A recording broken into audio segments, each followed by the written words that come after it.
I'm being petty.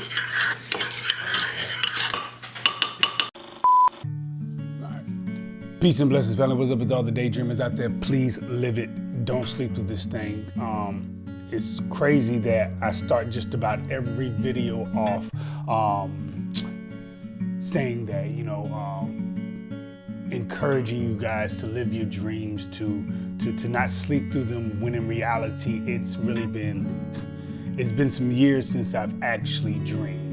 And I'm not talking about just dreams of doing things. I'm talking about what this actually means. It's been a minute since I've daydreamed, since I've pushed and worked. In fact, I would say I've been in this state of mind for about 3 years. I mean, you know how people say that they got writer's block or they just really feel uninspired, and I wish that I could tell you guys that that's what it is, but it's more so like you're in a plane that's crashing. You're sitting in the cockpit holding on to the controls. Nothing's working though.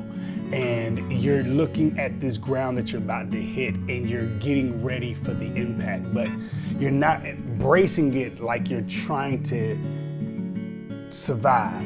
You're actually welcoming it because you're wanting it to end, if that makes sense. You need the impact to happen so that you can stop feeling the way you're feeling. Why is this going on in my head? Why do I feel this way? I can't really pinpoint it right now.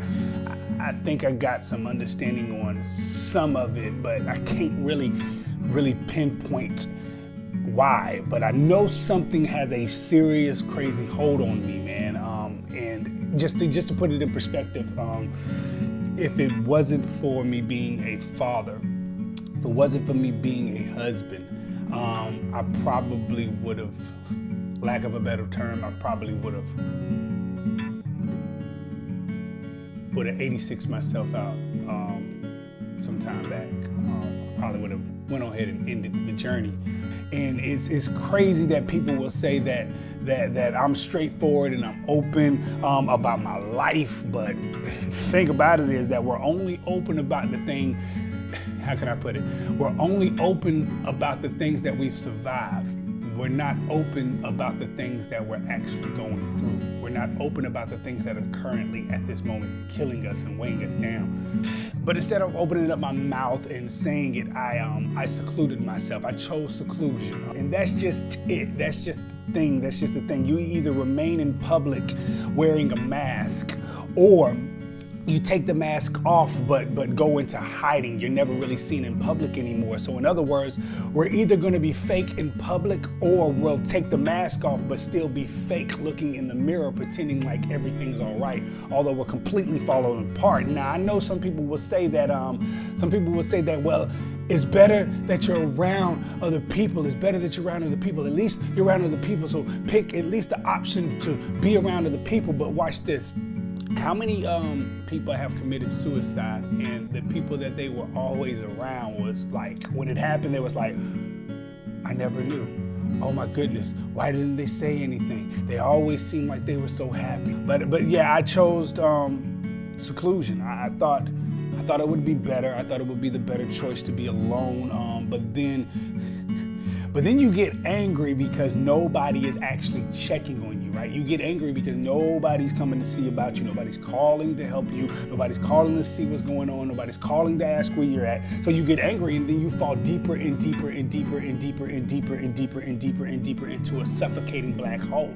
You just fall deeper into this mind frame now. Now it's no longer like, I don't care. Now it's nobody cares. So that doesn't even help. It's like bricks on top of bricks that is sitting on top of you, piling you down and pushing you down.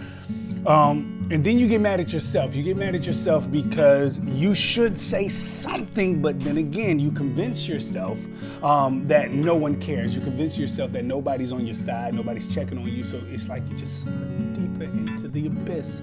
And then there's this silence. There's this silence. The silence of acceptance for where you've become. How can I put it? It's this silence of where you've become uncomfortably comfortable in your state, in your position, in your mind, in your feelings. Now this place that is destroying you becomes this safe haven.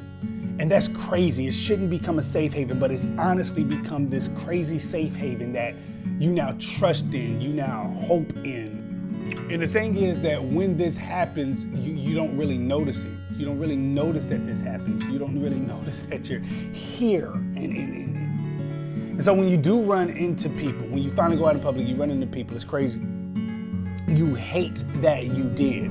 The question about what's going on and what you got going on and how things is going and all this other stuff, when's your next this and all this other stuff that goes on.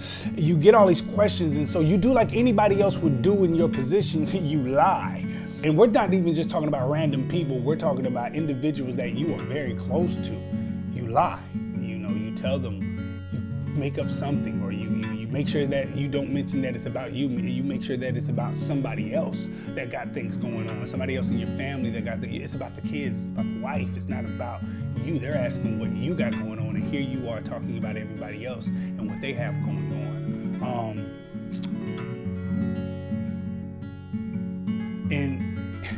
And it's that lie. It's that lie that you actually really truly hate. You hate that lie. You walk away in your mind, you're like, man, I should have said more. I should have been honest. So why am I doing this? Why am I putting this out there? Why am I making this series, right, about struggling with my faith? It's just for me to put it out there so that I can start the process of getting better. I've already discussed with my wife. I've already discussed with the leader of the congregation I attend. I've already even talked to one really, really close friend who I truly respect, that I know that truly knows where I'm coming from and how I'm feeling right now.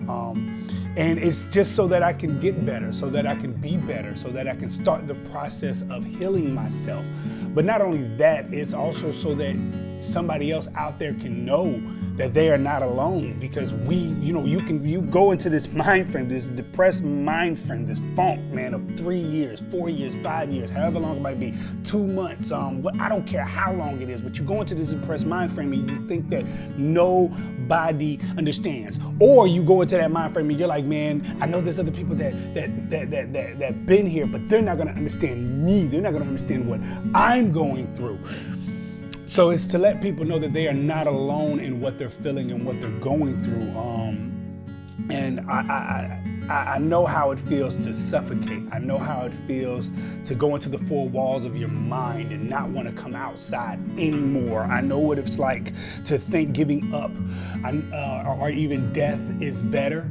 But I choose this day life. I choose this day God's blessings. I choose this day to breathe. I choose this day to get up. I choose this day to start writing again. I choose this day to start speaking again. I choose this day to be more open and blunt about what's going on. I choose this day to grasp at moments and minutes and live life beautifully. I choose this day to have life and to have it more abundantly. I choose that. I choose it. Nobody else can choose that for me. I have to choose that. Nobody else can choose that for you. You have to choose it for yourself, but you have to look outside of yourself and see what life is worth living. Why is it worth living? And as I stated before, if it wasn't for the 4 other people that live under this roof, my wife, my 2 sons, and my daughter, I probably would not be here talking to you guys, making this video. It got that bad. It got that bad. But because they're worth fighting for, but because my mom is worth fighting for, because you guys are worth fighting for, because letting the enemy have the victory is not an option. Defeating him is worth fighting for. Living in God's presence on earth and also afterwards, when I finish the good fight, it's worth fighting for. So I'll be I'm saying all that to say this. I'm gonna be the one of many to say it, not the first, but the one of many to say this. My name is Anthony Carter, and I'm struggling with depression.